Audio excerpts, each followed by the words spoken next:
Kijana kaka dada, twamshane. Kijana kaka dada, twamshane. Tukiamuka tutajenga kwetu, ila tukilala tutachekelewa. Twaomba msaada kwa viongozi wetu tuliowachagua nchi kuiongoza, na Ulaya wanaweza tupa heshima kama tuki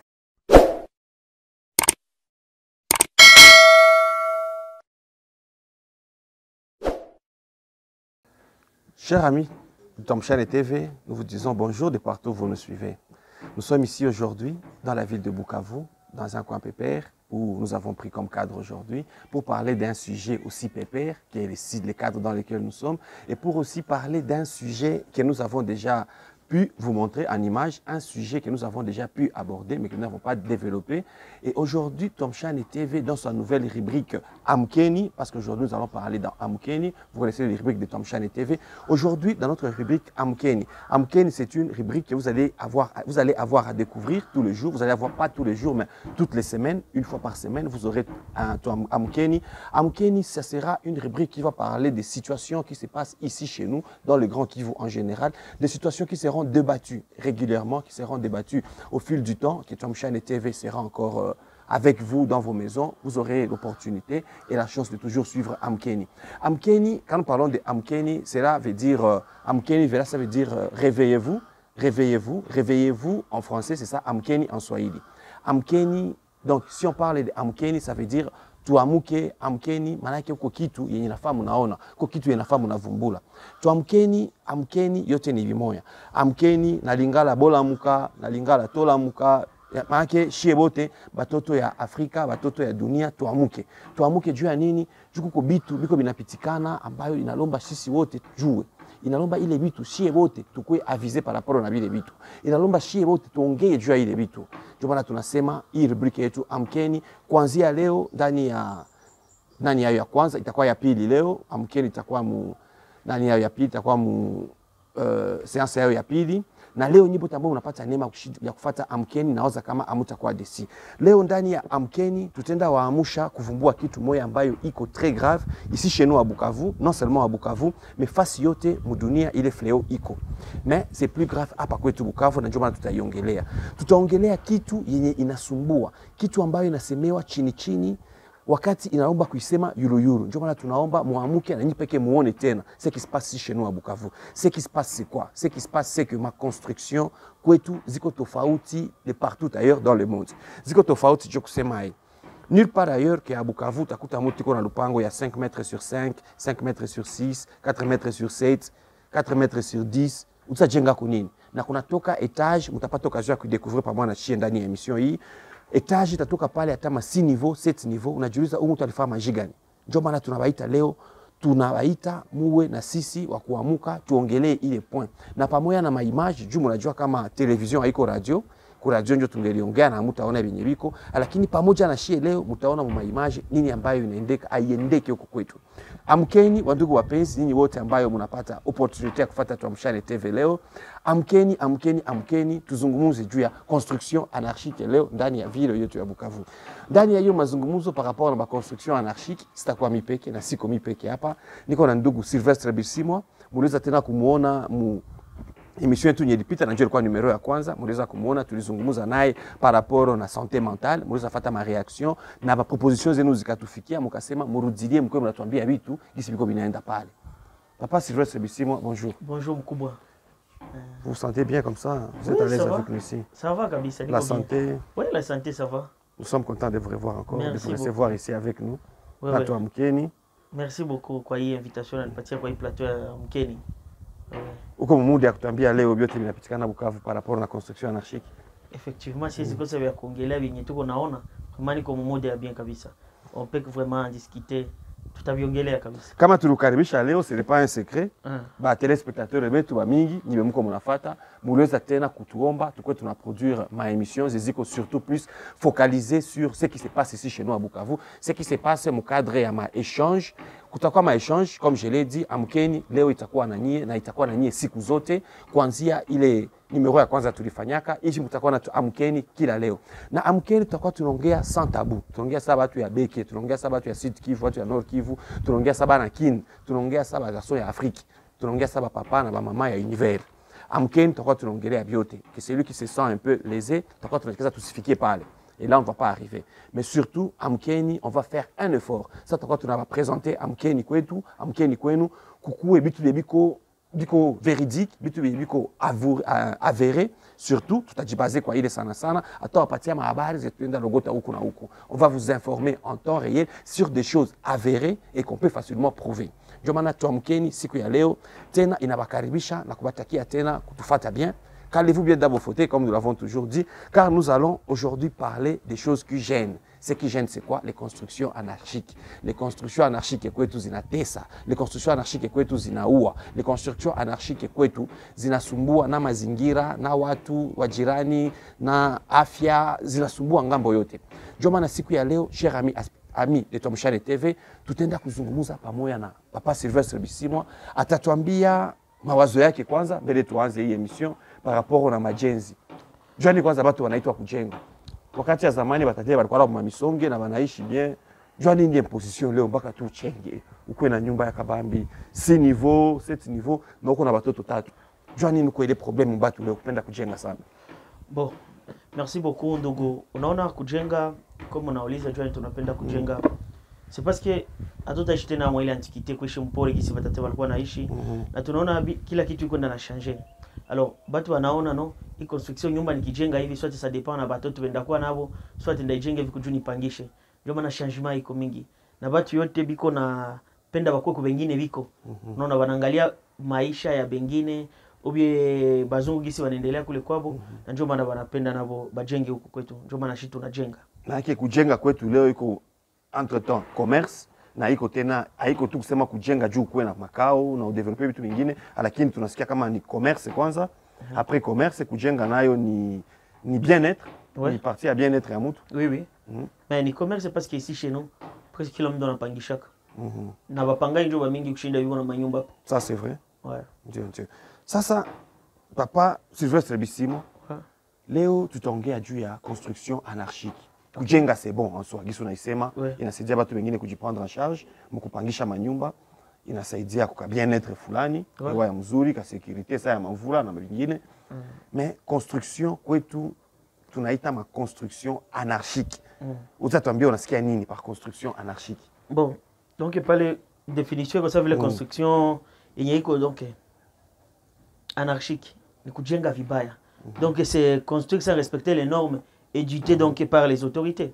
Unaona? Donc bana construire gisi abapashwe jenga. Banaenda au contraire na norme ya autorité. Unaona? Donc ile kwa sababu ile sous forme ya définition yenye iteza kwa ya kwanza. Yengine construction kwa sababu ile superposition ya mabitu. Alors, superposition ya matériel. Unaona ile pale. Banabitiatia tu banatiatia mabitu. Donc banatia vitu binabebana comme banasemaka pa kwetu. Ndio ile kwa sababu ile ma construction. Alors donc construction kwa vitu mingi sana. Mais yenye tunajenga kwetu haiko construction. Haiko construction. Manyumba ni za mzuri, mazieneze manorme. Nyumba ni za bien, nyumba zinachorewa mzuri, mais azieneze hata manorme. Donc azieneze hata manorme kabisa. Maki tukifata mzuri construction anarchique gisu naisema ni kubebanisha tu materiel. Banabebanisha manyumba vya bina sana. Fasi kama hivi ulipata unabebanisha mabrike, machuma, mchanga, unabebanisha vyote. Unasema j'ai construit. Et pourtant ni construction yeko anarchique. Si wanakuambia kwa mtu akwe kwa mbaya. Mais kwetu kwa mingi njoo kwa mbaya. Kwetu kwa mingi njoo kwa mbaya. Anarchique donc tunajenga atufate norme. Atufate norme ya kujenga. Huku kwetu quand vous allez remarquer ma image zisikupe kisko zinasema na mtapata occasion ya découvrir plus encore yenye iko anarchique. Quand on asema construction anarchique ni peke mnajua nous le savons anarchie ndio kusema kwenye hakuna ordre, kwenye hakuna hiérarchie, kwenye hakuna autorité, kwenye hakuna kwa kila mtu iko roi, kwenye kila mtu iko Donc, chef de lui-même, tout le monde parlé, tunaishi mu anarchie. Anarchie mu batu, c'est une autre chose. Na anarchie mu majengo nayo, vous allez remarquer que ni kitu ingine. Na ba spécialiste mu anarchie, mutatafuta fasi yote kwa internet, mutatafuta ku dunia muzima, mutajiinformer watu washa tembea, batabambia kama vile ya kwanza ya anarchie mu dunia ni Bukavu. Bukavu iko situé mu est ya République démocratique du Congo.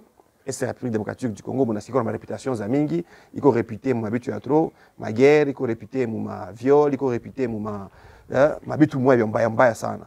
Entre ile vyote kuna kiongezeka tena construction anarchique. Construction anarchique, watu wanajenga mu anarchie, hakuna autorité, hakuna réglementation fulani yenye ko juu ya construction kwetu hapa Bukavu.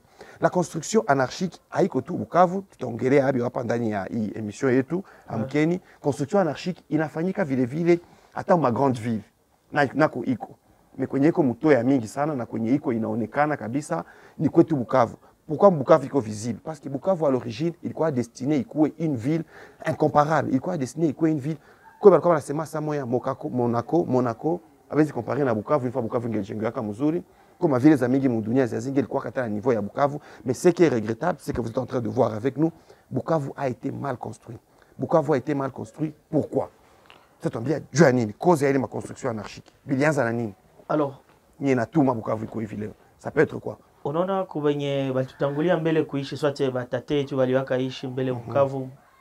Unaona ba mingi ilikuwa kwanza ma insécurité kuma village kwanza. Na ile kwele nyingine ma periode ya makolta maoro inavuma. Unakutana ile maoro inavuma banakwambia no na wewe kati hapa ujenge hapa. Ukikaona vya kufanyisha ile shamba yako uipane. Unakutana. Ndio sababu muvile. Kujushu mtu tubakie muvile. Exode rigale, tunakimbia village, tunapenda shote tukie muvile. Unakutana ma insécurité ilikuwa iko mingi sana hapa kwetu Bukavu. Tunakutana ma violence. Violence donc violence faite à la femme, ma violence iko ya mingi sana yenye Bukavu isha accumulé sana. Unasikia pale. Alors tunaona na magere nazo. Ile magere natuma watu wanakimbia fasi yabo unaishi à l'aise, wote wanashuka mwaka kavile ka kidogo sana. Kavile ka Bukavu ni ka kidogo, ka centre ville ni ka kidogo. Alors, si une fois bile vyote ilikuwa cause inatuma tunakuwa leo ma construction anarchique, il fallait bana revoir hivi. Il fallait bana revoir ma guerre yote, ma violence, ma insécurité. Donc il exode rural, watu wanakimbia village, hein? Et pourtant village ingali iko vide. Iko vide. Sasa tukifuata vile tutakia comprendre kama quelque part biko na sheria. Juu hautabakia kwa bana kwambia kama batakia kuchinja magharibi. Unekala kwako mu village yako unacheka batakia nichinja magharibi utabakia pale. Bon, awezi bakia pale mais aussi sunona kama tuko mu pays yenye muko mu autorité. Banapasha jiimposer. Banasema insécurité comme nchi ilikuwa kama insécurité. Mais huko kwetu insécurité ndio point fort. Unalala la mungu asikia baliwa watu fast fulani. Insécurité iko ya mingi sana. Si une fois bali kamata kwanza ile sécurité ya nchi wake maîtriser. Hatuwezi kimbia ma village yetu. Na heureusement touché mon insécurité. Ami de Tomshane TV na wakumbusha kama bon, c'est une information tena kwenu. Pendant que tunafanya hii émission yetu amkeni, il y a nos frères à Beni, Butembo et Beniville, les médecins surtout, puis comme grève ça s'ils sont en grève, c'est pour déplorer d'abord qu'il faut y a une de leurs. Sylvie, c'était un médecin aussi là-bas. Mwenye aliweza kuwawa la nuit du 20 octobre, il croit un certain jeudi, la nuit de mercredi à jeudi. Bachambazi balingia mungini, bakapora mungini, bakaua watu wengi, wakachoma hata na hospitali, na yeye peke vile vile walimuua na wakamchoma vile vile. Elle a été brûlée, tuée, brûlée. C'était un médecin, elle travaillait là-bas, du côté de Beni. Et c'est vraiment triste. Et depuis, le médecin va lui décréter kuanzia siku yenye. Pendant que tunafanya hii émission yetu, comprenez, chers téléspectateurs, que le médecin betu, Beniville, Beni, na Butembo, bote biko sayi mu grève, biko on a revendiqué entre autres. Il a lycément insécurité, chez Kwanza, c'est une insécurité. On a réclamé fin à insécurité, on a réclamé prime, il y a risque. On a eu prime de bourse, de brousse. Prime de brousse, c'est Johanny Balatumika, ma milieu des échos reculés, ma brousse. Na kule kole ma brousse, quand on a tumika, on a soigné banani. Ils vont soigner nos frères et sœurs. Mais on a Kule Butembo, na Beni, on a Beniville, mais on a il est ma area zote za kule. Na c'est vraiment une occasion kwetu kubaambia nyinyi wote mko mnatufuata de par le monde kama mtaweza na nyie d'une manière ou d'une autre kuparticiper na kuongea na kudévelopper ma espace fulani juu ya kuongea juu ya sécurité huko kwetu. Juu c'est vraiment triste. Ça banakia wa munganga kufasi yake ya kazi. Ce qui s'est passé à Beni, dans la nuit de mercredi au jeudi 20 octobre, donc il y a à peine quelques jours, il y avait eu beaucoup de personnes qui ont été tuées, beaucoup de personnes ont été emportées dans Mabituyabo, beaucoup de personnes ont encore fui. Au moment que nous parlons ici, comme il y avait quoi là, et chers téléspectateurs, chers amis de Twamshane TV, allez-y comprendre que malgré que chez tout quoi pas, tout on a présenté situation il y a nos frères et sœurs comme ma polisa hii. Benyama atagisi ya kufika Bukavu, kufika Mugoma na kuweza kusurvive kule. Ndio ile tulikuwa tunaongea hapa ile insécurité iko mingi sana. Utakataza mtu, utaambia mtu abakie pale kwa anajua kama atakia nichinja usiku, pale akia kamate kamsungaki hapa mvili. Atakuya na nahijenga mbaya sana. Atakia na hijenga parce que anapenda tu ne bamujogele na ati pale donc himsonge yake pale na. Et pourtant haiko vile haiko ndio norme ile kabisa. Donc ile makoze kwa mingi sana. Tukiona ile makoze utapata beaucoup plus makonsequences kuna mingi. Si unaona makonsequences yenye jitokeza pale. Sasa est-ce qu'il aone kama ile makoze kwanza, cause première. Bon, c'est pas jeter des cailloux aux autorités, est-ce que ça ne serait pas d'abord la faute à l'autorité? Kama construction anarchique iko. Bon, juu tutagusia pale sana sana. Pale unasema c'est pas jeter la pierre kwa ni kubambia. Aba batu ya urbanisme, batu ya cadastre, ni nyinjo mnaribisha. Qu'on se le dise. Bonjo wanaribisha parce que wanasemaka no banabasha delimiter wote jenga hapa na hapa na hii parcela tulipendi. Wote jenga hii nyumba ya kidogo kisha unakutana anapandisha kwa si niveau. Alors, ile nyumba ya kidogo sitakia anguka. Alors, bale ndio banaribisha mwingine. Huyu anakukatalia usijenge hapa, mwenzake anakupita nyuma mgongo anakuambia no, nipatie utajenga pale. Oh, hii metre ya kidogo. Unaona 5 kama sur combien? 3 sur 10, 3 sur 4. Unajuza ni parcelle gani ile. Ya kidogo sana ni bale ndio banaharibisha. Hapana kusema tusibajete, tuambie ukweli. Tuamkeni, tulamuke shibote. Tubambie ukweli. Kama biko Fabio Mbatu tunabambia, kama na Fabio Mzuri tunabambia. Parce que ukiangalia mu monde yote, Bukavu ndio kwa urbanisme. Urbanisme ya Bukavu iko mubaya. Urbanisation kila mtu poke upate adresse ya Bukavu ni shida. Poke deza kupambia kwangu fika fasi fulani. Au tatambuka manyumba. Utafika, ça c'est vrai. Manyumba na manyumba. Tukwenda hapa kumakilio, anafika ukilio kwa watu, oh la la mon cher. Kupitisha cercueil ni shida. Na njita iko muvile. Iko muvile. Kujua pitisha cercueil, imagine toi. Est-ce que unaanza kama hii vita vikiisha, ile mavita surtout, ile hautekala na bafie bako ku village ujue kama kesho watakia nibakia batoto na ubakie pale. Sumo jusha ule mangombe na kale ka kiwanja ukio jenge mvile hata kwa ile 1 metre 7 metre kama sur 3 na 2 metre kama iko napatikana masiku. Pale ubakie fasi kuna njoo utakuwa victime. Mimi nawaza quelque part bale bibiko banajenga habana kosa kabisa. En soi. Bon, bale bibiko banajenga kwanza iko njoo benye kosa. Unasikia papa journaliste. Maisha mbele. Ndio ni maisha mbele. Bale habana kosa mais tuangalie avenir yetu. Na tuangalie donc shida gani tutaepuka vile. Parce que ukutana kisi nyumba zina banana. Njoo vile ziko na lungula. Huyo omwe kilungula kuna gisi watapita piko juu bakiwazimishe basi. Zitalungula hata 10. Bukavu kulungula nyumba moja. Zikilunguza kidogo na kama 7, 10, 14, 60. Sasa quartier mzima na lungula Bukavu. Bile tunabiwa quartier mzima ilungula. Kujua nyumba zina banana. Alors, ule nana kimbia kule kujua insécurité. Donc ni question tu yote wenye wateza iweza ni ba autorité. Wao mnakia uza we population hauna ile pouvoir ya kujiimposer mwinchi. Les sols et les sous-sols appartiennent à l'État. Donc ni à l'État yote. Bonjo wanayua no hivi tena inaisha kisha watu tunawaambia baende bajenge fasi fulani. Mishibo ndio tunajiantasi tu hapa fasi moja. Bukavu ndio tu watu wote wanakuwa fasi moja. Ayega hapa karibu hapa Goma. Angalia kisi watu wote wana developer. Goma fasi yote ni vile. Mais Bukavu shibo tunaona tu vile ni moja. Vile ni moja tu. Et c'est pas bon. Na vile iko aleta ma problème. Tukisi tuliongea la fois passée, haikuwa muamkeni lakini ilikuwa passage tulifanya Camp TV, muliweza remarquer avec nous, na waza tena mko mnafuata ce qui se passe au Camp TV. Kwa watu bashaji approprier ile colline ya Camp TV, soit disant ki bon Dieu propriétaire. Na kila mwanatoka ku village, vous allez remarquer watu banaishi kule, ba mingi. Ni watu benye bali, sisi tunasema kama terme ya kwetu, terme facile mu Kiswahili, benye bali poromoka. Balishuka. Benye balishuka. Benye balishuka. Benewiru bali. Benewiru. Batu biko na date d'arrivée na date de naissance. Bale bote biko banashuka, sana fikiria mafasi ya vile ma Camp TV wanaproposer lupango, kiwanja kubei chini. Malgré ma risque zote, iko obligé à kamate ville. Malgré, après, il y a insécurité, tunasema, hata tunaongea juu ya insécurité leo, atapata solution. Juu ya insécurité ni kitu yenye iko, na il y a insécurité kwetu mu RDC, allez-y comprendre, qu'il y a insécurité mu RDC depuis tunayongeaka. C'est pas dire que ni insécurité inatoka gauche, droite, ni insécurité yenye ilikuya juu, tuko na conflit na watu, wala tuko watu wabaya, tushafa mavita na watu wengine, non. insécurité au Congo, qu'on se le dise parce que binajulikana dunia mzima, insécurité au Congo c'est la jalousie de nos voisins, la convoitise de nos voisins, insécurité au Congo kwetu ku est. Quand tu as tu vas faire ma Beni, ma Butembo, c'est la convoitise de nos voisins. Il faut qu'on se le dise. On ne marchera plus jamais le mot. Amkeni, on a dû faire Amkeni pour parler de ce genre de choses. C'est tout ça. Il faut qu'on parle d'abord de l'insécurité. Insécurité, il y a ça, comme tu as dit à la Nyuma Kidogo, Tongé quand tu as fièvre à coltan. Fièvre à coltan, Dieu, il y a ça Bukavu. Si on se rappelle bien. Ça coltan il y a kila mtu malikuwa na masaki zake mnyumba ajue ni nini. Akajikuta shakuwa millionnaire. Kuta na $100,000. Iko deja na droit kuingia mvile.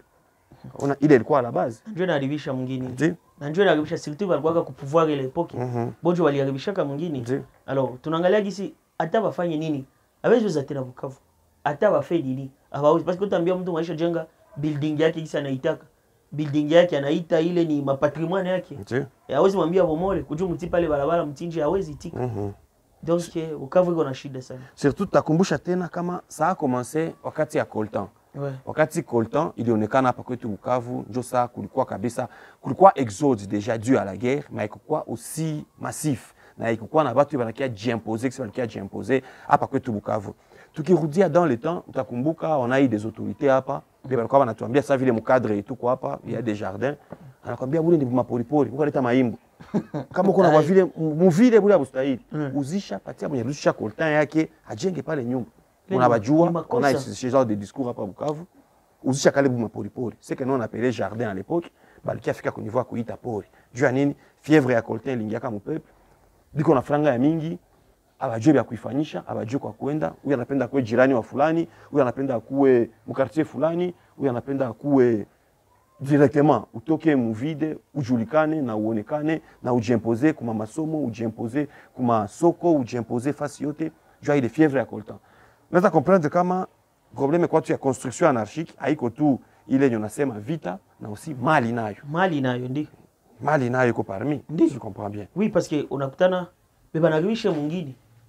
Ni bamushi. Ndio ni bamushi. Moi je le dis parce que bamushi anajikuta iko na mali ya mingi. Yeye anapenda jakapare quartier yote. Huyo anapenda kuwa na 300 maisons, 200 maisons. Ile mali ndio inaharibisha vitu.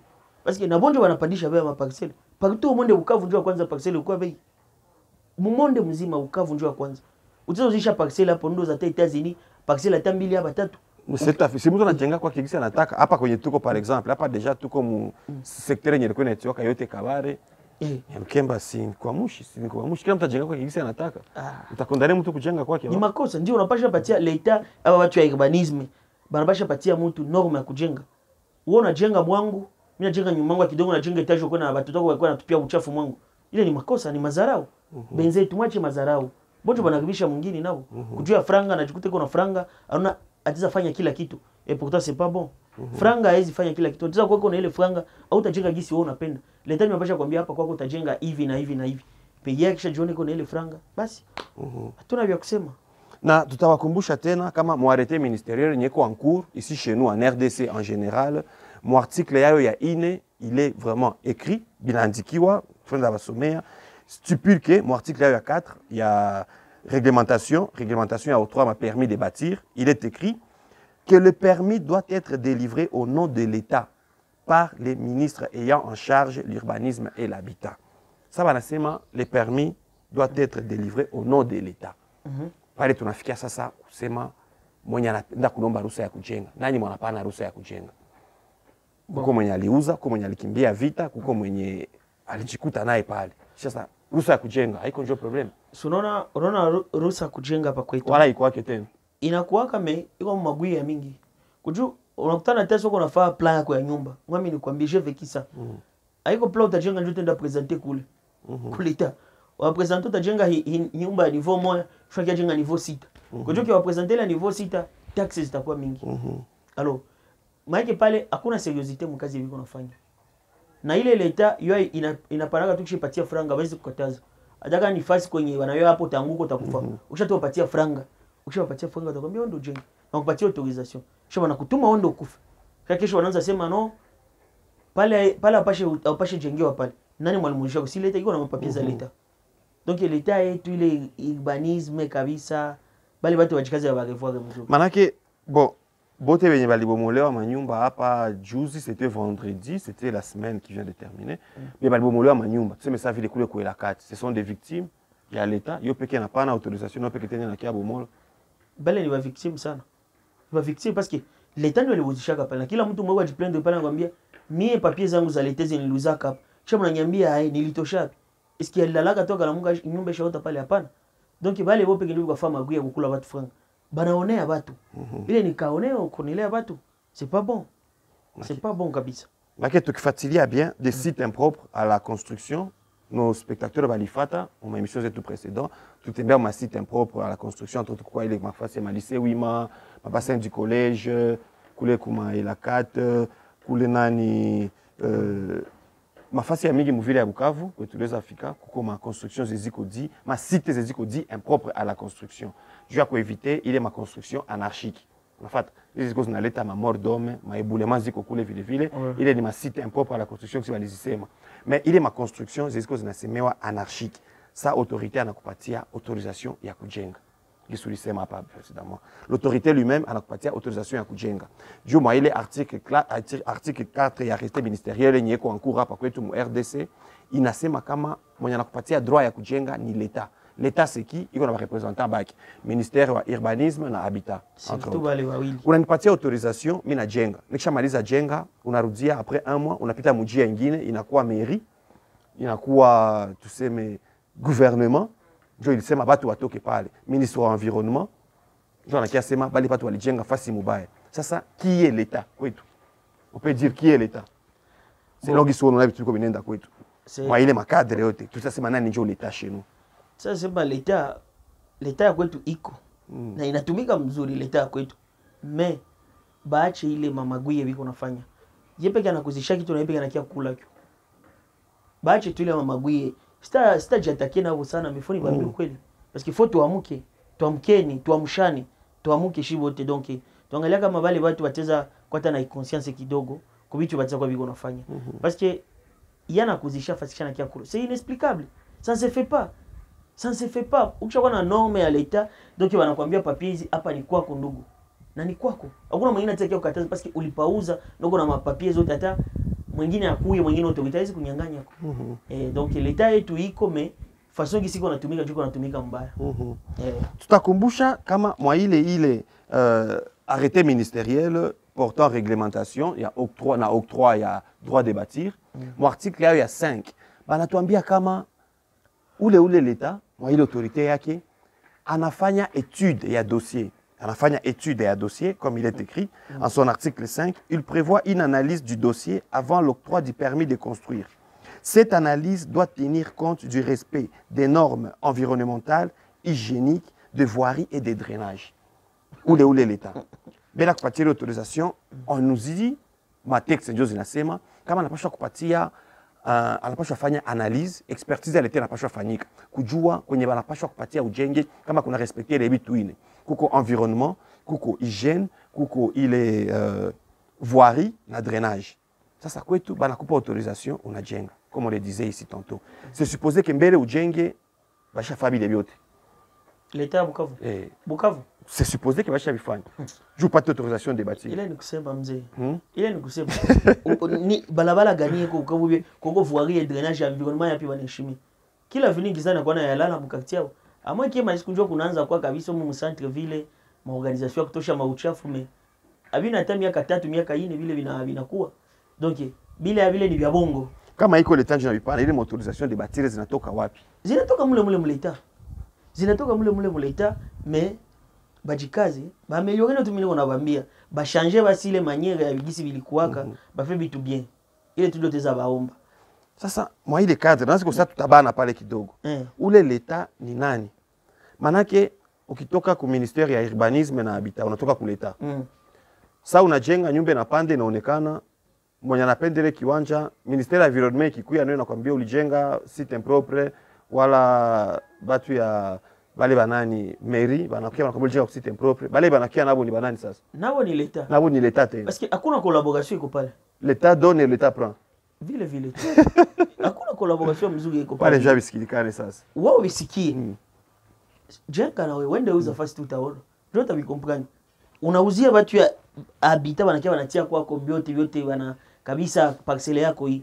Après ndio wanakuambia no hapa ni haupashe jenga. Mairie ni nafasi ya mairie hapa. Bana kukula hiyo. Au tenda samba kuparkia na leta. Wewe perdant. Wewe perdant kabisa. Donc ce genre de trucs en parcelle on a ma difficulté sana hapa Bukavu. Iwa ma difficulté sana. Atuye kama kujuni hii mwingine yenye bado te wanajiantanse facilement, on ne sait pas. Hein, si c'est ça le problème, mais l'état ya huku kwetu sio kama mengine ma province si yawahi kuishi hapo sana, unapitaka tu sio kama mengine ma province banakuwa na ma difficulté yenye shit za watu kunapitia msiwe kabisa. Mais ya Bukavu inapitisha. Donc Bukavu tanyambia kama Bukavu c'est une des rares villes en République démocratique du Congo. Au monde, oui. Quand on a remarqué comment l'État est en conflit avec lui-même. L'État se bat contre lui-même. L'État donne, l'État prend. Qui est l'État à Bukavu? La question se pose. Nani ndio l'État à Bukavu? Wakati huku batu biko najipatia courage ya kudéfinir construction anarchique, ça veut c'est l'art de construire sans les normes. Sans les normes. Mais en étant en ordre.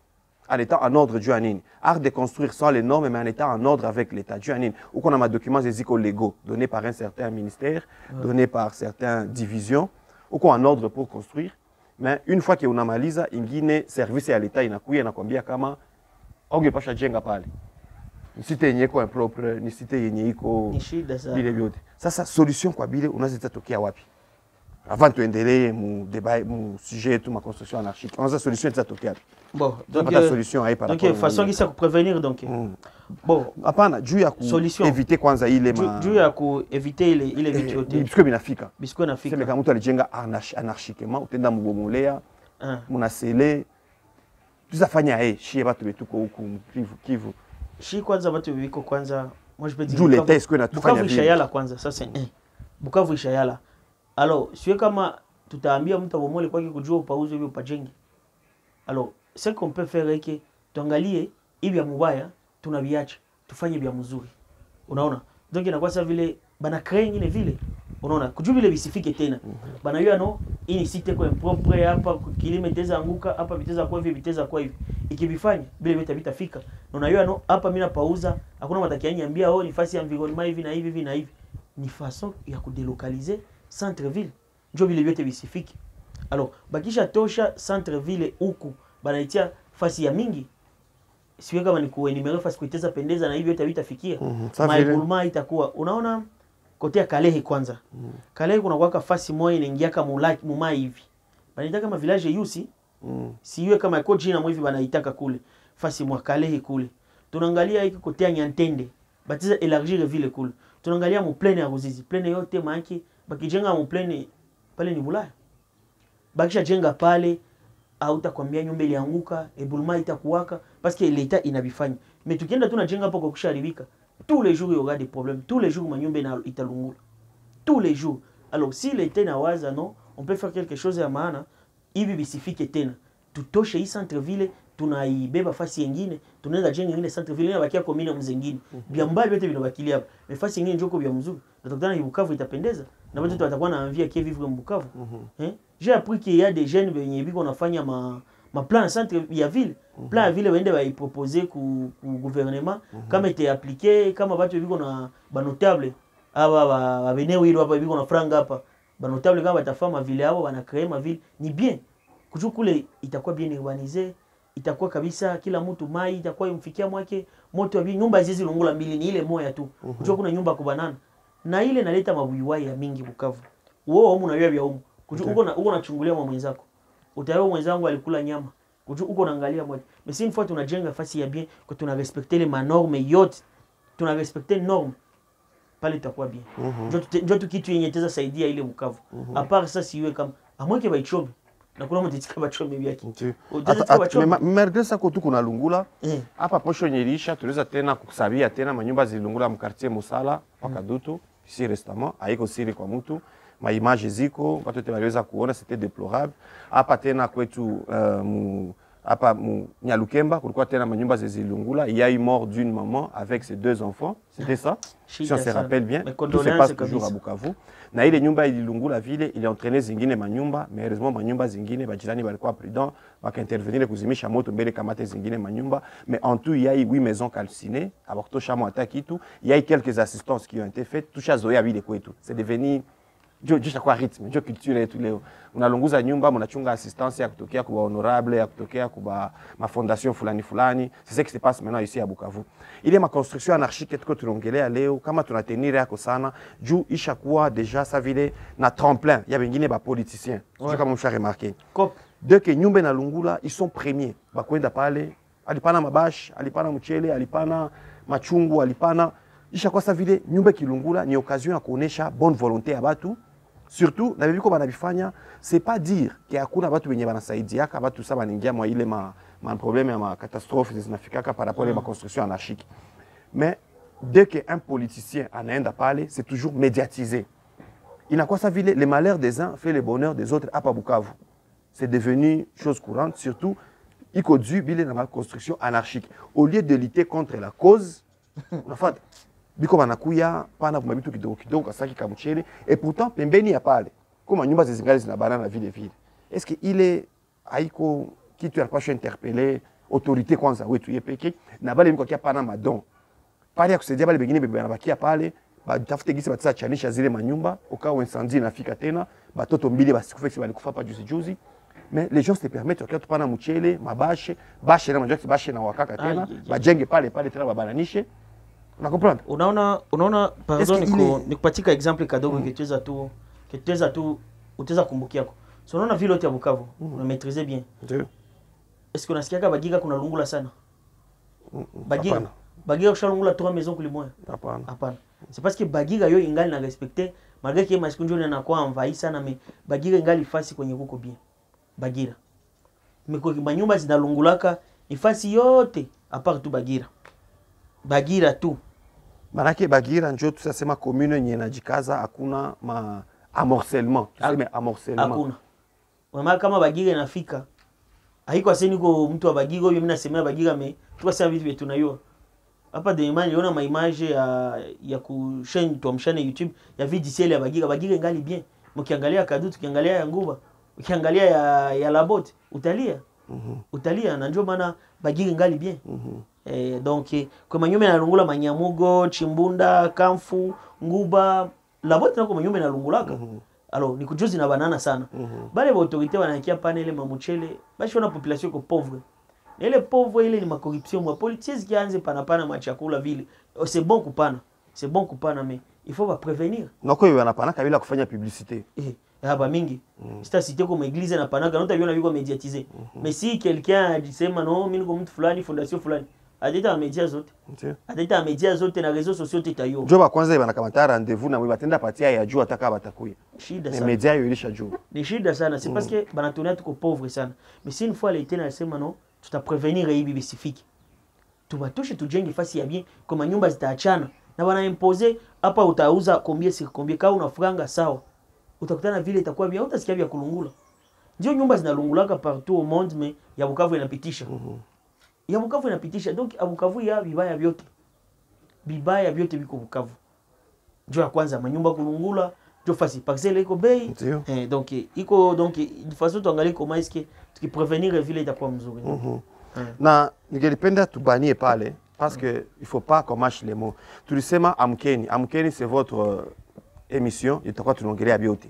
Tutaongea biote, bon heureusement nous sommes en ligne, utatufata, utakomenter na utaacha na we avis yako. Kama tulisema bienye abiko kumustari utaweza tu recadrer, mais ce que j'aimerais dire en tant que chrétien, tunajua kama Congo c'est un pays laïque, ma religion zote ziko na droit ya kuprester hapa, ma religion zote ziko autorisée, mais en tant que chrétien na ba chrétien wengine tunasikia kama neno banakuwa banahubiri, saa unaenda pana mkono ya gauche, unaenda pana ya droite, sijui benye ya gauche ilifanya. Mais tout ça remarqué Bukavu et c'est vraiment condamnable. Hein? Ça unaenda saidia mtu pako mutoshe inje.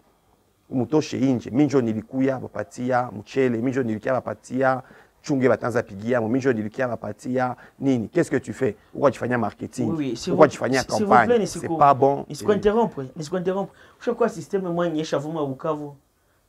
Groupe fulani basi pana donc orphelinat. Kisha konda pana donc orphelinat. Réseaux sociaux wale watoto uko na wapublier juu ya nini? Wao lienda saidia watu fulani walipana umakae kuma masomo. C'est bon. Unapana ku bonne volonté mais ushaza jikuta shiba jeune afasi fulani tutenda fanya donc ma orphelinat. Fondation fulani tenda pana donc orphelinat. Donc manke unaona population iko pauvre sana na uteza pana mais usifanye tapage ya vile. Kwa watu wanapanaka il y a des personnes wanapanaka na bata penda publicité ya vile ou marketing ya vile. Donc banaya kupana ni nini? Kupana iko seno unajipublier quand tu unapanaka c'est pas aussi bon. Ile kabisa sio ile mentalité le morale ya watu nini nakuwa mu watu kabisa. Parce que si réseaux sociaux wanakamata ampleur. Hapana, à vrai dire ni rombaya. Rombaya juu ya nini? So nipatia mkate, c'est pas la peine ndo lalamike mudunia. So le wana nilimkuta konjala nikamupa. Nilimkuta ana nguo nikamupa. Paro nipe mkate wakati nyumba inanilungulia vile, s'il te plaît. Kuya kesho uambie l'État aba bebe anabakia hapa na biko mu danger. Ile danger tunaiona. Balifanya construction anarchique ndio. Mieux vaut prévenir que guérir. Kwa tu tuachele tabia ya kuchunga tena zingine nyumba zilungule, njoo mkie na masaki za mchele, njoo mkie na bulo machumvi, njoo mkie na mabitu fulani. Tunapaswa fanya ma plaidoyer, surtout nos honorables. Vraiment, vous faites la honte, mon province et tout. Vous intervenez quand il y a malheur et tout. Est-ce que vous êtes honorables de malheur? Honorables de malheur? Non. On vous a voté pour prévenir. Pour prévenir, c'est quoi nini? Comme on a coûté déjà qu'il y a un risque. Ma risque est qu'on fasse ce ville à Bukavu. Quand il y a ma maison, c'est une banane. Vous faites une loi. Il y a l'élargissement de ma maison. Vous proposez ma loi par rapport à ma construction. C'est ce que vous n'avez pas fait Bukavu. Si une maison brûle, est-ce que c'est même on allait fêter mon quartier, honorable Florian Takuya, atatia fêter mon quartier, batagabula mabashi, batagabula mamuchele, bajene batapata masapilo, bitu ngine. C'est pas bon. Prévenez, mongé na urbanisme, mongé na habitat. Vous commencez ma proposition. Chez les jeunes, il y a déjà des propositions. Oui. Il y a déjà des jeunes qui ont un plan. Oui. Vous n'avez pas d'occasion à Kuyona dans nos prochaines émissions. Biko déjà un plan de délocalisation en ville. C'est déjà sur maquette. Comme un plan Fulani par rapport à ma réhabilitation à certaines routes à partir de Bukavu. Il y a un but de pas chaver.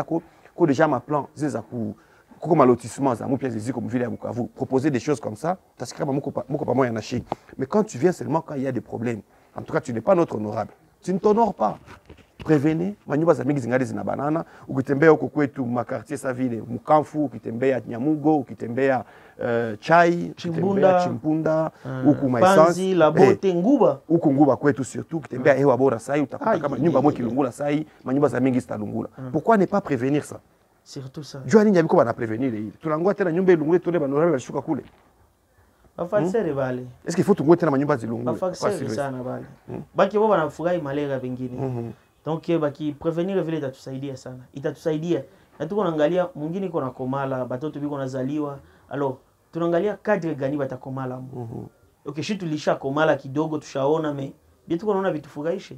Na wale batakuya nabo teza angalia koma eske bitakuwa si bia mzuri bafurahishe. Iteza bakia tuseme babomole, ibakie me ba délocaliser ville. Ba délocaliser malotissement mopie kwe ya fasi ya bien. Utakuwa uko na vivre kwa unaona yo no. Hii nyumba lungula voisin utamsaidia nazimika tu ile yake. Ndio frère. Manake mtatusaidia sana, nibe mshazoea kusaidia watu hapa Bukavu. Mtusaidie sana.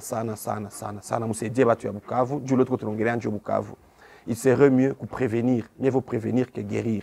Mufanye ma plan ya kuélargir ville, mufanye ma plan ya kuséparer ma nyumba surtout. Unakuta ile leo tezenda tembea Bukavu, banakupatia adresse ma wewe fika kunyumba. Ni shida. Unakuta mwamulangu mbele alifunga. Balisema wambele alifunga alienda kwa kanisa. Alitoka kwa kanisa 5h30, akawa mataachia fungulo, akafunga mlango wa lupango. Mwenyeko anatafuta na kwa lupango wake kule nyuma, me yeye nyumba yake naye inakuwa kwa entrer mwanzo. Yeye ndio alitishaka ile mlango. Sana ifunga vile, manake benye biko nyuma batachunga atoke kumisa. Kisa anaendaka asubuhi jo wapitie pale. Unaona mimi niko na example mbege nisha vivre. Hapa wananiambia niende ni kama mtu mwenye kwenda tafuta. Anita kwake ananiambia no, sio afika kubalabala kuko escalier. Kwa ile escalier utaangalia kugosha, kuna kwa tayere moyo. Ukishona ule tayere, unashuka, utaona nafasi mwa watoto wanashotaka mai. Sasa watoto wanashota mai utapita utakutana kuna kwa mamomo wa kilema pale. Ukasikia ile address. Maki ananipatia address nafaa inexita kujua nifike kwake. Inexita niko tu mkartie mwa. Imagine toi ile. Donc anakuambia majina ndio nakiafika kwake. Ushapita malupango, ushashimama, ushalamuka, ushachafuka upe hata kujua maadresi. Donc ile hapana. Bile bingali. Kwetu Bukavu inatusumbua sana. Na Vile ni vivivu. Tunabishi kila siku. Tunabishi kila siku en tant que bapasha habari. Mtu kwa kwake megari na lala ku balabala. Ndio. Magari ya mingi na nyuma na banaiba mabateri. Gari za mingi zinalala ku balabala. Kuju anauza gari me anaachana 30 minutes na kwake. Unauza gari kisha unaachia kule yulu unashuka sa kwako. Uliuzia gari nini? Uliuzia nini? Ndio. Sio mbona bakio ndajenga kwa walungu yako na kwa kule. Njoo gari yako itapata valeur. Uko deja na transport. C'est avantage. Avantage. Mais wewe ule tuko muvile. Hivi lei. Sa? Mwibakia. Tutawakumbusha tena, tawaambia watu ya Bukavu msiwaze kama ni Bukavu tu ndio yuko mbele ma problème. Bon, mais Bagira déjà yuko félicité ici. Bagira vraiment, Bagira iko bien. Bagira iko félicité. Msiwaze tu kama ni Bukavu. Quand on parle de Bukavu, Bukavu ni juste ville, mu République démocratique du Congo, mais tukienda vile mu capitale yetu, mutakuta il y a aussi des constructions anarchiques. Ce qui est étonnant. Tena kutekuta wapi plus précisément, ukienda mu 7e rue du Mété comme construction anarchique. Ah oui. Ukienda Yolo comme construction anarchique, ukienda mafasi za mingi mu ville ya Kinshasa comme construction anarchique vile. Mutakumbuka wakati ya ministre Pius Mwabilu, il y a eu des démolitions, munjia ya rai, mangambo za tro, njia ya poids lourd, il y a eu des démolitions. Ya manyumba ziko zinajenga kule anarchiquement na batu balikuwa ka promis bali promettre batu ya kule nabo ke bataba délocaliser mu commune ya Ntsele ku fasi ilikuwa inaitwa Sing bitu moya vile na ni Musele Sing Sele batu balikuwa banajiplaindre parce que zilipita tuliweza communiquer na bamoya balijiplaindre par rapport na délocalisation ziko zinakawia balibomola manyumba ile nayo njoo iko inaleta ingine angoisse mu population sasa wanawaambia bataku délocaliser. Ah, par contre, tout comme un cas de délocalisation ville. On peut bien, les gens peuvent aussi bien vouloir, bato ke moyele mafasi, ça veut dire les mamans mwalungula nyumba na batoto yake, ou les bwana wakimwambia ki prochainement ba mu délocaliser, akuna mateza chukia lakini. Akuna mateza chukia délocalisation. Il faut ça aller voir ko batakutia nako sasa. Est-ce que l'État itakuwa na ile ma moyen? Bon. L'État kona kila kitu. Plein illégal videniana sinya l'État. L'État kona ma moyen yote. Ma kote ya manini kote ya Kalehe kule kuendelea Kavumu kule kuanzia Kavumu kuendelea ile leta mpaka mingi ni za leta. Donc watu waishaji ya kaparea zo mais leta kuna mamwaye ya kudelocaliser batu yote. Itsa sema no centre ville Bukavu tunetosha tunaiba fast plan iko na ile moyen. Niko na ile possibilité nasema no mweko na franga kianze jenga. Bati hata parcelle kwa hata supposons $500 ou $1000 batu tu wataenda. Sasa mie sijue kama Bukavu inafaa tunaendelea tukiwa tunaongelea leta kisi tuliongea mbele. Itakuwa leta gani? Wa urbanisme, wa fonds social, bale bote wanajitia fasi moya wanakamata maklose na wanasumbua kwa mtanaka hii inapita inalipisha hiyo siku kuna jenga. Hapa wanapita wanalipisha hiyo. Alors bale bote kwanza wanapasha jitia fasi moya. Unakuwa na document tu mwe na kupermettre in document yako ya construction manke ushamalizana na ile ma bureau yote. Ni bale wote ndio watia fasi moya na gouvernement aussi. Gouvernement nasema no, shie sa vile ba autorité ya Sud Kivu, tunasema batu wanapenda bajenge tunafanya vile mpya tunacreate fast fulani. C'est simple. Na bache créer kule machine tu makazi itakuwa ba chômeur biko ba jeune. Ba jeune batapata makazi. Donc banalinda kule jenga vile itaweza jengewa hata mu 3 ans 4 ans tuseme leo. Mais banetia tu kule biko na franga bananza jenga directement.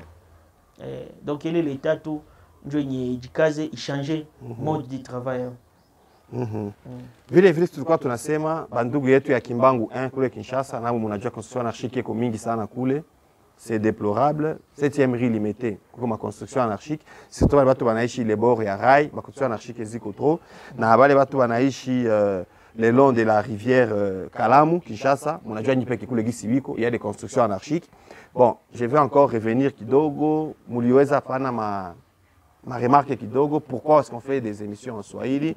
Et moi je crois, premièrement, Aiko Aseme, Ju, Iko, Amtomshane, Grand Kivu, mais Swahili en soi, ni luke tunapasha efforcer Chibote en tant que Congolais et en tant qu'Africain, pour maîtriser Swahili. Oui. Na itakuwa mon sujet, tutaongea na anthropologue, pas l'occasion à inviter ba historien na anthropologue, ba hapa kwetu mjini ya Bukavu dans le prochain numéro. Swahili ni lugha yenye ikwaka supposé iko lugha ita réunir Afrique mzima. Je pasha kwa lugha yetu normalement. Je pasha kwa lugha ya Afrique yote. Kama Union africaine ingeliweza ka réussir, je dis bien. Union africaine iko entre guillemets, mais kama ingeliweza ka réussir, la langue yenye ilikuwa proposer ilikuwa Swahili. Ndio maana souffre que tuko tunafanya ule exercice de temps en temps mkiswahili et itawapatia na nyika motivation, ça va un peu vous motiver à bien vouloir vous appliquer na kupima kujua Kiswahili parce que malgré la durée de la nuit, c'est wanasemaka busubuhi itakuya tu. Manake Union africaine itakuya katu siku moya, et avec ça, souffrez chers téléspectateurs que tukue na présenter quelques émissions en Swahili. C'est juste vous dire que ne soyez pas surpris un jour que t'es africain quand vous allez faire le tour de l'Afrique, que vous trouvez tous les Africains en train de parler Swahili et que vous à Kinshasa, vous à Mbujimaï, vous soyez un peu en retard par rapport à ça. C'est pourquoi Tuamshane TV s'est proposé de faire une grande partie de ces émissions en Swahili. Ce n'est pas pour raison de discrimination, ce n'est pas pour raison d'appartenance, dire que c'est vu que c'est grand Kivu, c'est pourquoi que nous faisons les émissions en Swahili. Non, ce n'est pas loin de là. C'est juste vous mettre déjà dans le bain de l'exercice de la langue Swahili. Nous sommes en train de chuter dans ce numéro de Amkeni et nous n'allons pas manquer de dire d'abord, de faire un coup de chapeau au CNRS Luiro qui avait proposé dans le temps déjà l'interprétation des arbres, le reboisement de la colline des quartiers Kacha, les quartiers Kacha dans la cellule Moulambula. Le CNRS Luiro avait proposé le reboisement. Le reboisement pourquoi? Juu kule yote ilikuwa binabomoka. Watu walikuwa wanabomoka. Munalala munyumba hivi busiku mnakuta mshakuwa mbinguni kama mshakuwa wapi amutajua. Leta tu mulienda. Nyumba iliboromoka na majiwe kabafinika. Jo CNRS Luiro na wengine ba partenaires les banafanyaka ma projet hapa, ils avaient un projet de reboisement et par rapport à l'environnement. Tukiongea juu ya environnement leo. Hii ma construction anarchique inafanyisha ma érosion. Il faut tembeye mu Bukavu quand il y a l'érosion, vous allez nous suivre un peu, vous aurez des droits à quelques images. Mouone Bukavu à quoi ça ressemble après la pluie. Vous voyez comment ça ressemble la ville de Bukavu après la pluie. Heureusement, comme on l'a dit en introduction, la télévision n'est pas la radio. À quoi ressemble la ville de Bukavu après la pluie? Il est ma déchet yotenina pour mukaka après vous là. Est-ce qu'on peut avoir? Comment remédier à cela? Bon, qu'est-ce qui peut être fait? On a il est ma déchet yote. Itakuwa nakuwa récupérable si une fois kwanza tunakuwa kwanza na makanivo itasupporter les mai. Na mai inakuwa mingi ni kujutu tunajenga manyumba kwa mingi. Manjanje ina recevoir mai ya mingi. Alors, si ingelikuwa ile makanivo kwanza wanajenga bien, inakuwa nafika fasi moja ile madeshe inakuwa batiza ijenga kama system mingi ya kujenga. Deshe zinakuwa je capter fasi na mai inapita nenda unajidirigeka ni mulaki. Alors, ile yote ni question ya kujenga makanivo ya kabani. Hakuna mfereji ka kidogo, si Bukavu hakuna mfereji ya kabani. Hapo si ile viko najenga ku place kama mfereji don ya fulani. Don ya fulani. Ya honorable fulani swanziza hivi na hivi. Kujua na wewe kampanye inatapita, kampanye inatanza, anatujengea kama mfereji mu quartier. C'est pas ça. Gouvernement basha jenga mfereji kabisa tunasema wiwi. Hapa hata mai kuwe mai gani haita affecter manyumba za pembeni. Na ile uchafu sana kuya ishajitia fasi mo. Bakwa na ma equipe iko pale natosha machupe na tio fasi, masashe, mavitu gani na choma, vitu gani binajelwanye. Unakutana bile vyote vinaingia mkale kama mfereji binafungana kuna wakuifungula. Des années ici kunjo force sociale iko najikaza kuna nafungula mifereji ya zamani. Mais aingi kwa force sociale kama shipeke tushibote tunayua. Force sociale inasaidia kidogo. Ndio. Inasaidia na ile makazi viko ndio nafanya. Donc ni wape kitunjo bajifixe ya kufanya. Apare ile unakuta apare ile ma inondation na ile ma débordement ya ma caniveau zetu. Unakuta tena après ile ma construction anarchique batu mingi banajenga mafo septique yabo mu salon mu garage shimo ya WC tuseme mu Kiswahili jo message epite bien. Bukavu c'est une de rares villes kotafika unakuta mtu alijengaka shimo yake ya WC chini ya salon. Maana munekalaka mu salon mwingine mule chini njo munakuwaka shimo ya WC na juu ya kupermettre isibomoke juu inakuwaka na chaleur ya mingi na magazina ka chaleur ya mingi inatumaka sehemu itaweza exploser. Utakuta wanapitisha itio inatoka hivi kudirisha ya salon, itio inapanda inashimama kwa manjanja inadone kwa jirani. Pale kwa inadone kwa jirani ile itio inadone directement sehemu itakuwa ni mchumba ya watoto ya jirani. Ndio mwenye WC ya mwingine inapumuliaka. Comprendre? Ile yote les conséquences sur la santé. Bon, en fait, unaona na marisque juu bile binabomokaka navyo. Oui, unaona consequences ziko za mingi sana par rapport na vile. Unakutana manyumba moja ziko zina jefondre yako vile. Ndio. Nyumba zinaanguka. Ni kujua ya ile kwanza. Inaangukia mshimo yao ya WC. Inaangukia mule. Kujua après des années hata après 3 ans 4 ans ile itanyonya force itaisha. Inaregeza vile mavichwa pembeni, ulongo ya pembeni inaregeza kujua chimbia. inaregeza nyumba inaanguka na fonda. Alors hapa récemment tuliona nyumba hapa Muvile étage ya Kabambi. Moi veni Fizi 5 niveaux. 5 niveaux inaanguka. Na il faut mort d'homme, il faut rappeler. Na balcon autorisation de bâtir. Tena mu centre ville. Imagine toi. Alors ma conséquences ziko za mingi sana. Naona wengine banajenga yulu ya banajenga yulu ya matio ya mai. Unakutana na matio ya regidaison, unakutana wengine wanajenga kabisa banajenga kuvi, banapoteza maisha kujua na yule ya makanivo. Na yule ya makanivo. C'est tout ça. Alors vile vyote pour que babifanye. Kujua parcelle iko ya kidogo. Uliuza kama combien sur combien? Yapata hapa. Utapenda utifo septique wapi? Ni mule tu mwako. Ndio. Ukutana nyumba moja unaenda nenepesha nyumba muhewa. Ile kuinenepesha muhewa na chini ya Bukavu. Ndio terme nyeko pa Bukavu hii masiku banakwambia Bukavu ukipenda uuze nyumba uangalie tu yulu kama hakuna kitu itakubloquer. Basi. Abangalia tena lupango chini Bukavu. Quand on veut construire, on regarde au-dessus. Au-dessus de soi. Ne calculez pas ce qui peut être calculé sur terre, mais regardez plutôt au-dessus. Parce que la parcelle ici chez nous, ces temps-ci, c'est calcul en hauteur, pas à largeur et à longueur. C'est toujours en hauteur. Ile ni makosa. Ile po tutatia yulu chini utakaza nini? Ile utikwanza na tunefa commerce. Unajenga vile unapangisha appartement. Sikia sasa mabei yako mbona? Sikia sasa mabei yako mbona? Ni shida sana ndio. Ni shida sana. Alors, il faut les conséquences iko ya mingi sana kabisa. Ma conséquences iko mingi sana, watu wanakufa kujua ile ma construction anarchique. Vraiment si tungeli revoir kwa ile, itaza kwa ya mzuri sana. Construction anarchique, c'était notre sujet de ce jour. Construction anarchique, nous avons parlé de construction anarchique avec Sylvestre Bissimo. Les constructions anarchiques à Bukavu, Ewane, laissez-moi vous dire que vous allez subir des conséquences tôt ou tard. La nature gardera sa force. Ou les repousser Maïdjou Djenge, sois sûr qu'un jour, l'eau va se venger. Espérons que kutakuwa ile temps kabisa ukiangalia laki huku kwetu kwanza mon frère. Atu profiter, gisi tunapasha profiter laki yetu. Laki ya Bukavu njoko ya buchafu. Au moins ta Goma ça va. Banajenga oboro ya laki. Mais ya Bukavu bana repousser mai, kisha banajenga na étage pale. Imagine toi siku ile mai itatomboka sababu ile Uvira ilitomboka. Siku ile laki Uvira itatomboka. Itakuwa shida. Manyumba mingi itaendaka na mafamilia mingi wataenda. Tena hakutakuwa recuperation tena ni mumai. Ndio. Maki nyumba za mingi zitaenda surtout makote ya bote wanajenga ngambo ya maji. Ndio. Espérons que on aura le temps kupata ma image ya ma construction manyumba yako pembeni ya mai dans du temps à venir, batu peke bataona. Batu biko banajenga, wewe moko najenga pembeni ya mai, tu as repoussé de l'eau, Ewane, sois-en sûr, à toi prophète de malheur, mais un jour nature t'a réclamé ma droit zayo. Ndi ulijenga yule ya faux septique, sois-en sûr, kesho yake itasede, ile chaleur itatomboka tu na itakula yule budongo yote ndani na siku moja utatumbukia mule na watoto. Haiko ma prophétie de malheur ndio tuko tunafanya na tuyakwaka ba prophète hata siku moja, mais c'est la nature qui nous l'apprend. Nature natufundisha kama mai itareklama droit yayo. Wewe mwenye ulijenga pembeni ya mai na ukajipatia na ruhusa ya kurefule mai. Tunalomba kwanza autorité, si vraiment l'autorité existe encore, si tu lui ongia moi hii émission yetu ya leo, l'autorité on a réclamé 10 mètres de rive comme il y avait qu'on a exploité. Tout le monde documents a circulé à DPMR, Mouvile à Bukavu. Pour ceux qui n'exploitent pas les mètres de rive, lui on va 10 mètres de rive.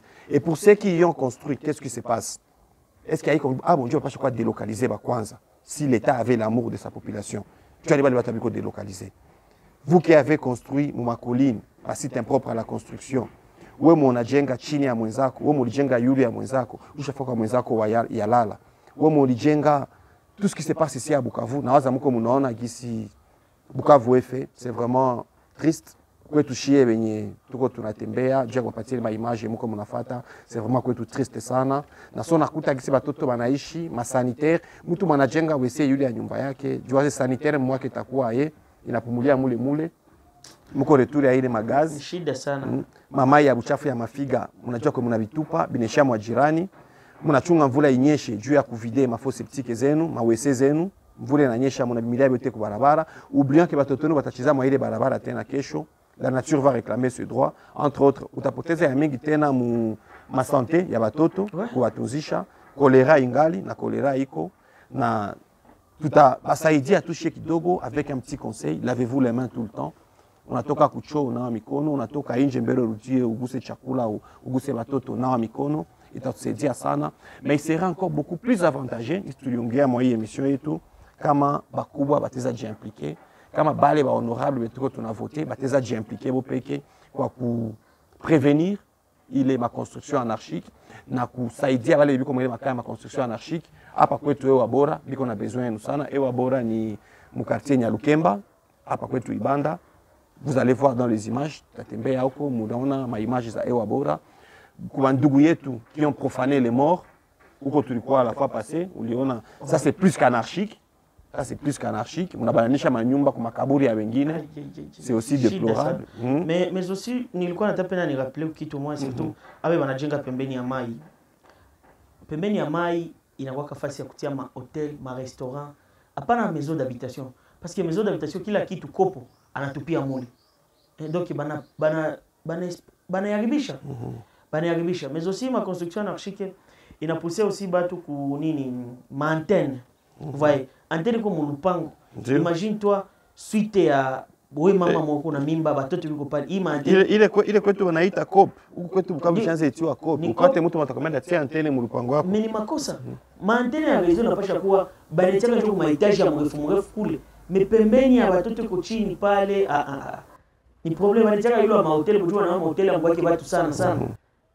Mafema niveau ya yulu sana. Niveau ya yulu sana. Haiko sapa kwetu mtu unatia antenne pale na anajenga etage pembeni, yana angalia kanjo kale katala sana fungula dirisha ya chumba yake. Hapana, ile ni makosa. Ça c'est purement Bukavu. Ile ni makosa sana. Alors, vraiment bajikaze vile navyo waifuatilie aussi. Waifuatilie parce que vie tuko naangalia moto tukiangalia ma mentalité ya watu wa Bukavu. C'est tellement compliqué. Kujubi kuna mabitu ya mingi inawapita mkichwa. C'est tellement compliqué kabisa. Donc c'est ce que je voulais seulement juste ku rappeler ile nayo. Banye wanajenga pembeni ya laki balikuwa peko de moi gouverneur kwa sema batatoka kama iko nganda pa 10 mètres de rive non. Ndio. Alors 10 mètres de rive mpaka leo DPMR anapita kuilipisha. DPMR ni division yenyewe kwa hapa juu ya perception ya mafrais fulani za leta ku niveau ya Sud Kivu en général. Et papa Sylvestre tukisema tuongee tuendelee juu ya hii conversation yetu mwa hii deuxième numéro ya Mukeni. Nawaza tutafika ku niveau ya takuwa tena na vya kuongea na tuza sema vitu byenye samoya bitasikilikana mubaya. Un dernier mot ma recommandation zako par rapport à ma construction anarchique en Bukavu. Construction que je rappelle encore, haiko aseme ni construction zilifanyiwaka. Jusqu'à la minute où nous sommes en train de parler, comme on a djenga. C'est ma tourner chez ma image, ça y est, ce qui est en face de nous. Vous aurez un petit quelque chose à la fin de cette émission. Maintenant, ma image est là, on a présenté l'émission. Vous allez voir des constructions. Manyumba zina banana comme pas possible. Ambulance inaccessible. Camion d'incendie inaccessible. Donc, biotebiko plus ou moins inaccessible. Hakuna kitu teza nyangula ubebe mwako. Biti binaza jengewa munyumba. Bitanda binajengewa mule munyumba. Rien ne peut passer. Tu dois passer par chez autrui, tu dois passer par devant chez quelqu'un. Unauza gari auta ingizaka mu lupango yako. C'est vraiment triste. Na baka doma construction anarchique zingali. Sasa kwa kuona hatuwezi maliza bile biote, hatuwezi maliza ku détailler tout ce qui se fait comme construction anarchique na hatuwezi weza kuwakataza bali biko napana autorisation de bâtir, juu bangali banazipana leo lundi, biko banazipana saa hii, biko zitakuwa signé, tunajua bien. Qu'est-ce que vous pouvez donner comme recommandation? Kubenye biko banajenga kwenye biko banapana rusa ya kujenga na ba victime à venir ya ile emergency. Juu ba victime biko na biko visible tuko tunaona déjà qu'il y a watakuwa ba victime kesho yake. Bon. Moi ce que ndeza pana ku savi les recommandations yangu en tant que jeune tena garçon beke. Alors, yenye iteza kwa ya maana pale eke urbanisme na cadastre ifanye kazi gisi inaendeka. Na basikosa vile banabatia mabitu kumacho. Hii haiko vile. Hii haiko vile. Imagine toi ba motare pour que ba accéder ma route secondaire, c'est grave. Mais ngekwa ni vile bien, face yote motare ngitembea ataka atapita mu boulevard, mu route principale mais atakufikisha face yote kuju route secondaire ziko bien, iko bien urbanisé.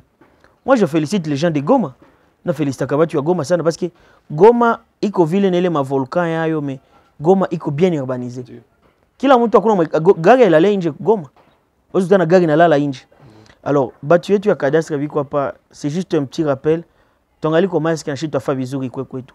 Tusiko na tamani bia batu. Tutakuwa rappel ile ndeza waambia mais aussi les autorités ba j'impliquer moi hii mambo ya délocalisation ya ville et si les jeunes là bemi na yobi qu'on a fait les ma maquette kujua ku délocaliser ville baikamate mettre en pratique abaifanya seno kujua batafute franga banefa kujua biko na souci ya mwingine unasikia biko na souci ya mwingine kujua mwingine yetu i avancer mais aussi si il y a des étrangers bandugu yetu balitokaka mu Afrique zamani bia pakwetu Bukavu biko mbali si ni ba investisseur bateke bana investir bajenga ma lotissement yabo bia bajenga ma quartier yabo ma villa yabo banakuwa napangisha banakuwa nepana crédit unakuwa lipa nyumba hata après 15 à 20 tunamaliza lipa nyumba no ile ni ya mzuri Bukavu hakuna wanafanyia vile Bukavu anapata nyumba yake naye kukula na jengesha tu na kwa etage kwa pala kwenda loan mais si le franga na investir na jenga ta nyumba deux chambres ziko séparées itakuwa vile mzuri itakuwa vile mzuri donc c'était un peu juste les rappels ndio batiza fanya bajikaze nabo ba febi ya mupya tusiende angalia mbali tuangalie tu hapa Mkongo Mugoma tu ile tu ndio ndeza lomba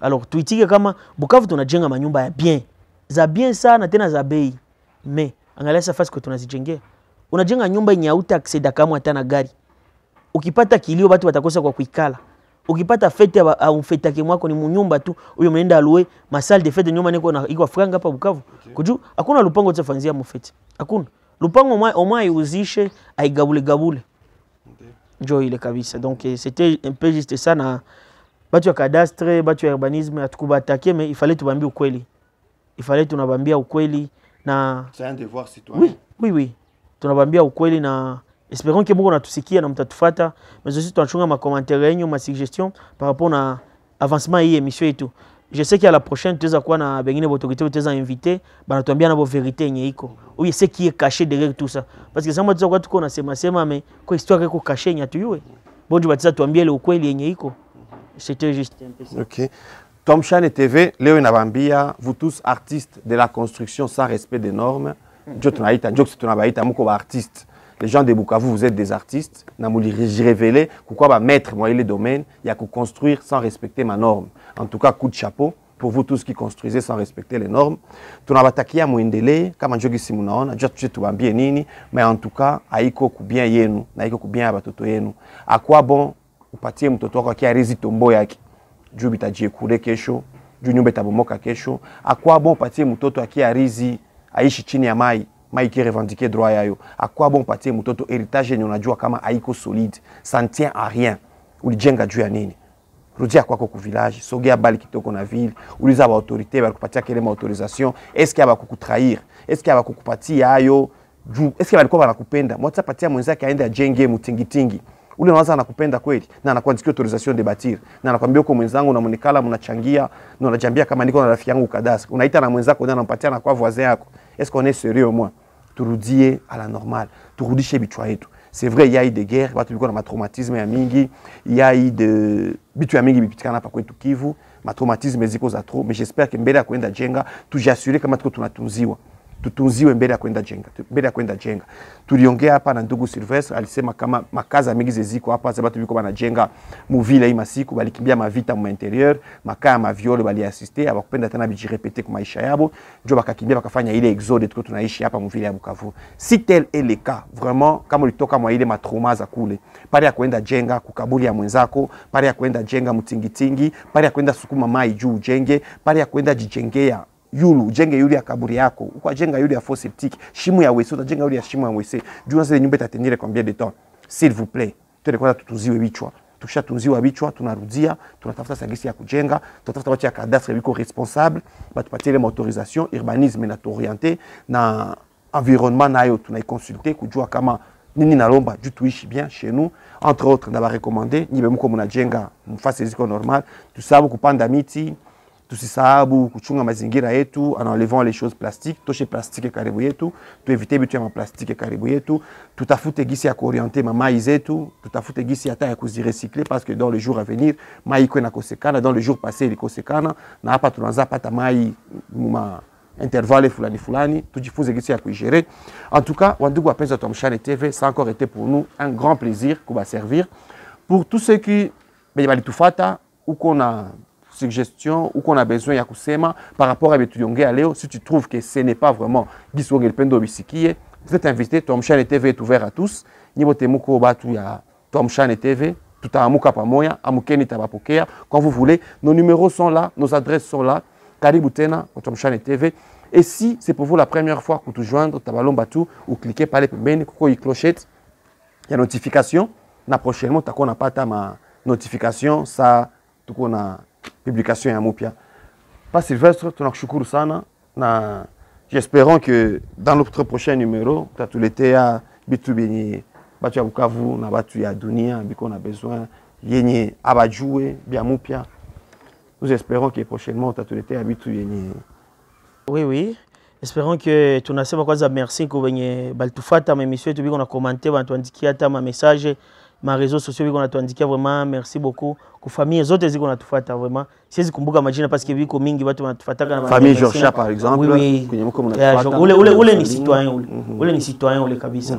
Anasaidia watu mingi na affaire publicité. Hakuna mwanawe yake wanafanyaka yeye pekee anayua go yake.